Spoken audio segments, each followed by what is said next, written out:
Hello everybody and welcome to another episode of Let's Read Katawa Shoujo. When we last left off, we were kind of in the middle of a scene where Hisao was helping our wonderful lady of the day, Rin, with her mural. With her mural. So let's see what happens to our poor boy Hisao today. So she sits on an empty wooden box and very naturally picks up a wide brush between the toes of her bare right foot. I open a few of the cans and pour some of the contents into shallow bowls for mixing. The thick paints flow lazily from the can to the bowl like syrup. I mix them, creating funny, hypnotic-looking swirl patterns that melt quickly into each other to form a new monotone hue. Rin sets to work, every now and then asking me for a hand with something or the other. Finding different brushes is easy enough, but mixing the paints to be the exact tone this girl is apparently seeing in her head is a frustrating ordeal. She wants precision down to the last millimeter before she's satisfied, but her instructions are obscure at best. Add a half splash of green. I crouch down to pick up the can of bright green. The other green. This green. I carefully pour some of the other green paint into the mixing bowl. No, that's almost a whole splash. More white. Is green a good color to add? No idea. You're the artist here. A hint of smile appears in the corners of her mouth. Do you lack an opinion? No, it's just that I have no idea. It's okay, because I just got an idea. Add more white. With this explanation, I pour a minuscule amount of white into the bowl and mix it. It looks slightly whiter. That's not good. It has to be like the color when you wake up and you know that you saw the meaning of life in your dream, but can't remember it. Maybe it's yellow. Despite the impossibility of mixing a color like the change of seasons or any other nonsense that's being imposed on me, I find myself enjoying it more than I thought I would. Seeing a painting being born on the plastered wall feels like magic. I spend the moments I have in between mixing paints crouching down on the paving and just looking at her work. It feels slightly intrusive at first, like breaking some imaginary intimacy, but Rin doesn't seem to mind the least bit. Maybe it's just in my head. Her entire presence emits a completely different air as she patiently works the details, adding layers of paint on top of other layers of paint, steadily moving her foot across the wall to add new shapes. That's gotta be hella uncomfortable. When I manage to produce a passable mixture of paint, the rare smile on her face is oddly rewarding. Apart from the few words when discussing paint mixes, neither of us says a word for the longest time. And even those short discussions soon evolve into a shorthand, both of us developing and using weird impromptu code words for various paints and hues, as if there was some need to conserve words in breath and sound. You never know, buddy. We stay there late into the evening until it becomes too dark to paint properly.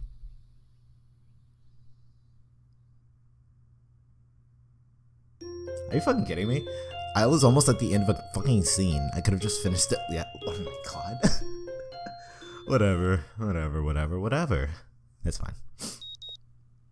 Oh boy, my favorite sound in the morning. The sound of an alarm pulls me out of a fitful slumber and into the unpleasant state of wakefulness. Also, just real quick, this is my favorite song in the game. Or at least one of them. Raindrops and Puddles. I fucking love this song. I don't know. It's good. I don't know why. I don't know why I like it so much, but I do. Anyway, let's continue. Yeah, I already read that. I linger under the blanket for a few minutes, gathering energy to rise up while making excuses as to why I haven't already. Honestly, I wouldn't mind staying here for all day. School is surprisingly exhausting after a long pause, and the culture shock still has not faded, I think. Still, despite getting an impression that skipping class is easy here, I don't think they're going to let me get away that easily. And the nurse is bound to keep breathing down my neck with the talk of exercising as well. So eventually I do rise up, swallow the morning medications, and put on my old soccer clothing. Thanks to my condition, I was exempted from taking part in gym classes at Yamaku, so I didn't get issued with a gym outfit. I'd order some to cover such a contingency, but wearing my old soccer clothes is kind of nostalgic. I can't use them for that anymore, so maybe they can get a new life this way. A bit like me. Seems a bit stupid to me, really. But I suppose this way at least I can tell the nurse honestly that I'm doing something about my health. Not that I was ever much of a runner to begin with. Can't hurt to try, I guess. I'm surprised to discover that I'm not the only one present at the track. Not just that, but it's a face I've seen before. Let's go! I'm sorry. I'll contain myself. I'll fucking contain myself. The prosthetic-legged girl who bowled me over in the hallway yesterday is running on the track lithely, like a half-mechanical gazelle. Alright. What was her name again? It was a short one, but I can't remember. You bitch. I hate you, Hisao. She seems to be running laps at a somewhat easy lope, her prosthetic legs clacking rhythmically on the hard track surface. I wonder what reason she has for running this early in the morning. Maybe it's something akin to mine, and the nurses are pressing the poor girl to jog just like he's pressing me. I certainly wouldn't be here if it weren't for my health and his prompting me to do so. And even with things being like they are, it's only because I wanted to get it out of the way early. The fact that I would be less likely to encounter someone who would witness my pitiful attempts to get in shape was merely a happy accident. I'd leave, but it seems my former assailant noticed me on her last lap. She waves at me cheerfully and jogs over. Good morning, your name's Hisao, right? Sorry, I just got flustered when Best Girl came up to me. I'm a fucking loser. She grins, seemingly pleased that she'd remembered my name. You may not remember me. Emmy, I knocked you over in the hall yesterday.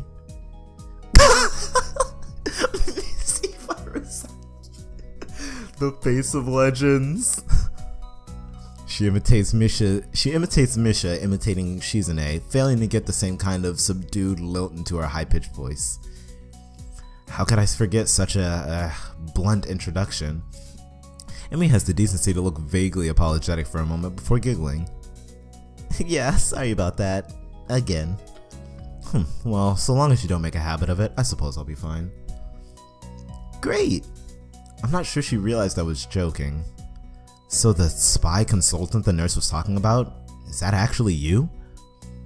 That's right. Oh. I was expecting someone from the nursing staff, to be honest. What? Are you saying I don't look like I could be a spy? No, this is more like a relief. I was afraid it would have someone watch my every move. Unless you're here to do exactly that.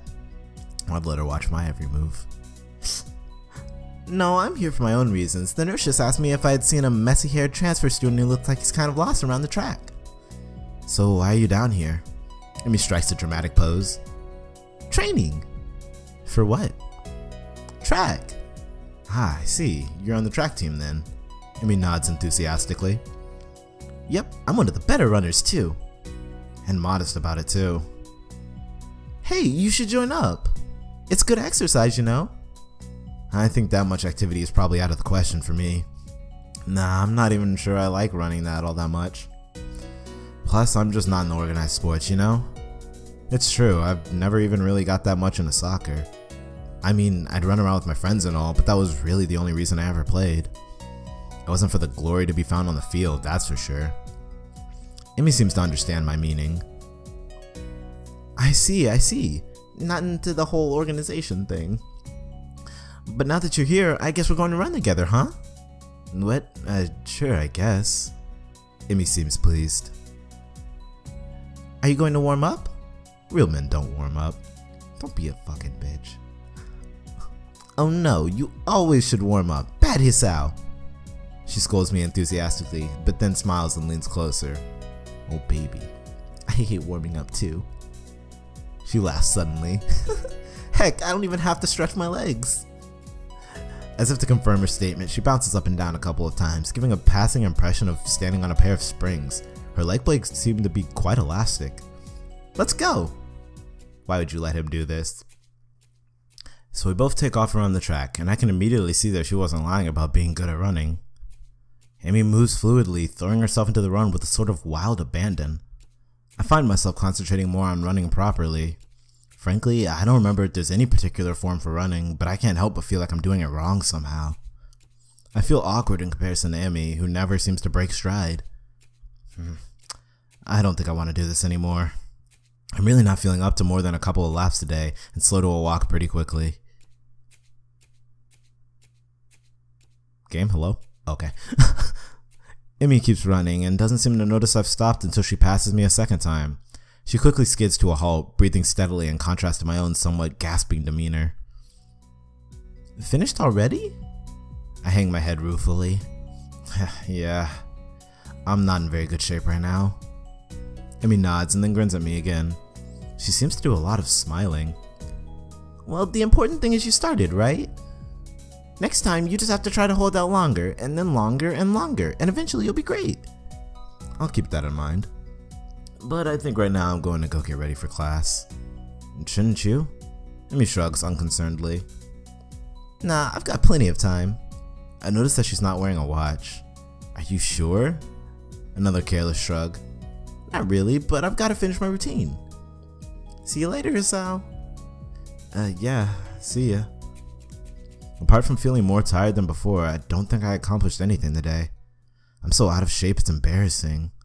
The whole thing might have been a waste of time. I'll find some other way.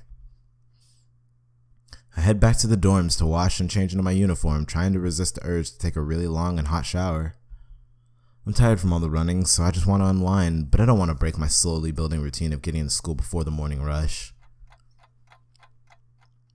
After taking a long shower anyway, I dry myself off and get out of the stall to put on my clothes. Out of nowhere, a shadow appears within the mist, looming and radiating malicious intent. It bursts through the fog. Oh, Jesus. What's up? What are you doing here? What the hell? You scared me. What's your problem? I should be asking you that. I've been looking for you all over the place, man.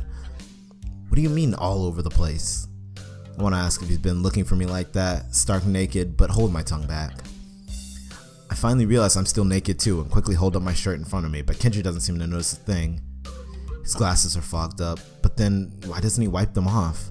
Is his vision so bad it's like he's perpetually seeing through fog? You know, your room, and yeah, that's it. Hey, I mean, I still have to get up though. Whatever, it's not important. Can I borrow some money? He puts on an innocent face and looks away, trying very hard to look very casual. It doesn't work. He's as transparent as his window pane sized glasses. I mean, I can't see through them. Talking neutrally like this, wearing nothing, feels awkward. Actually, somehow it's even more awkward to be naked in front of someone who, when they can't see me being naked, to say nothing of the fact that he's naked as well. I try to brush the feeling off with little success. Money? Sure. Awesome. Wait, why do you need it? Can't you just give it to me because I had the goodwill not to run through your pockets while you were in the shower? I could have, but I exercised restraint. And in the end, isn't it the thought that counts? Come on, be a pal. This makes no sense. If it's the thought that counts, I should withhold payment, since his thoughts were so clearly impure and his intentions are probably even more sinister since he can't tell me what they are. I say as much to him.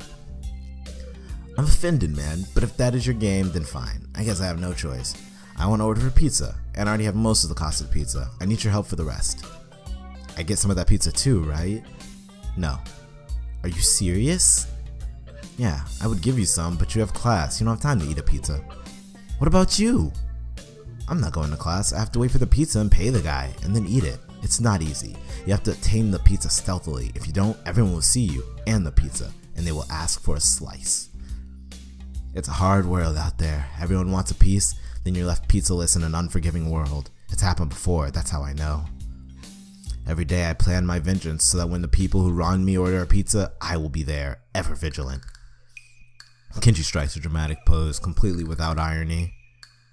But yeah, I only need like 400 yen. Please, you're my only hope. I can't go outside and buy my own pizza, it's too far. I try not to go out unless it's absolutely necessary. Let me tell you what happened the last time I went out without carefully planning it out in advance. I was outside. I can't remember what I was doing. Something. Standing? Maybe wondering how I got there. And then, out of nowhere, it happened. Like a flash of lightning splitting the sky, like how you split a sandwich into 2 equal pieces to make it more manageable to hold and eat, a bird crapped on my head. It was the second most shocking moment of my life. What was the first? He ignores me and keeps going. I want to grab him and shake him. Is he just trying to keep momentum? I'll go with that, even if it's more likely that he just didn't hear me. It was like in the opening to some kind of anime show. And you know how there's always a part where the main dude is fighting his rival and they fly at each other and clash swords and there's like big dramatic colored auras and zoom? It was like that, but with poo. Okay. So yeah, I need some money. Please don't leave me hanging, man. I only need like 1,000 yen. I thought it was 400. Okay. What? I'll pay you back, I swear. You better. That's what it means to borrow stuff. I don't know when I'll be able to pay you back. You have 1 week. Kenji winces and makes a noise like a dying cow, a particularly disturbing fact given that his baton is conducting freely. Oh god. You're not supposed to be so tight-assed about money between brothers in arms, man. Men have it bad enough as it is. Did you know that male porn stars only make about half of what female porn stars make? That doesn't mean anything unless you're a porn star. So maybe I am a porn star, on the side, struggling to make ends meet as I fight the feminist agenda, and you can't even spot me your crumbs, you bastard. Nobody understands. Nobody. Wouldn't feminists be against pornography in the first place? This feminist agenda stuff again? This stuff is important. I can see that you don't give a shit, but this is serious here. Feminists are a dangerous enemy, make no mistake. You take them lightly and you'll wake up in the morning with a knife in your back. Bam! Out of nowhere. How do you wake up in the morning if someone stabbed you in your sleep? Women are terrible at stabbing things. I thought you just said you don't take them lightly. Well, I mean, I don't take them lightly for the big things. Individually, they're not a threat, but there's some kind of war, like a big war with men on one side and the feminist forces on the other side, it would be pretty ugly. And that day will come when the feminists come out of their central top secret worldwide feminist headquarters and say, "It's on now, motherfuckers." You're being ridiculous. There's no big worldwide feminist headquarters building. Where would they even hide that? I mean, it'd have to be massive. You couldn't hide that on Earth. Someone would notice a big fortress with women only in it. Who said it was on Earth? I turn away from Kenji and start practicing frowning faces in a mirror so that I can figure out what kind of frown will best express my emotions. He can't see me from this distance anyway. Which, unfortunately, means that he just keeps on ranting without any regard to sense or sensibility. Yeah, there is a war going on. A war not many know about, but it's a great one that one day will boil over and encompass all of the known world. Then we'll have to pick up sides. We will have to make a stand. In fact, it's happening right now. Imagine it, the bloody battlefield, a vicious conflict without end. I almost gave up when I thought this cause was silly, when I grew tired of the bleakness of our fight, when I mistook the time the power went out for a feminist raid and thought the end was near. But then I realized that if I gave up, it would all be over, and I was like, whoa, and knew I had to get serious, because I am the last sane man in an insane world. It's about duty. Must be a pretty crappy movement if it all hinges on one naked guy ranting in a bathroom at another naked guy. So can I have the money? He's blocking the way out. It's getting cold because I'm still naked, and I want to go to class, so I agree to spot him the money. Awesome, thanks dude. We should go bowling later on. Bowling? Yeah, it's the ultimate sport. There are almost no women bowlers either, making it also the manliest sport. Should I wear my pink bowling shirt with matching shoes or the pastel green with flower accents? There are bowling clothes? Maybe. Anyway, you had better pay me back. I can pay you back in stuff, right? I don't have the time to ask him to elaborate on what that means. I don't know, I have to get to class, you're kind of in the way. Oh, sorry. Yeah, I don't want to hold you up, and I have some stuff to do myself. The time has come. The time for what? I just like saying that. Okay, now the time has really come. For what? I have to use the bathroom. Get out of it. I was just going to. What does that mean? It's a big bathroom. So, I have to be alone or I can't go. The pressure. Okay, what if someone else comes in? I'll think of something. I give him my practice frown and it looks kind of silly reflected in his glasses. He either doesn't notice or doesn't see anyway, so I get dressed and run back to my room, feeling as though an eternity has passed since I woke up. That is time I will never get back. I'll get him for this somehow. But right now I have to get to class. Well, while Hasao is in his class, I think we're gonna call it a wrap for today. So, thank you all for watching. I hope you all have a fantastic day, and I will see you in the next episode of Let's Read Katawa Shoujo. Peace out, guys.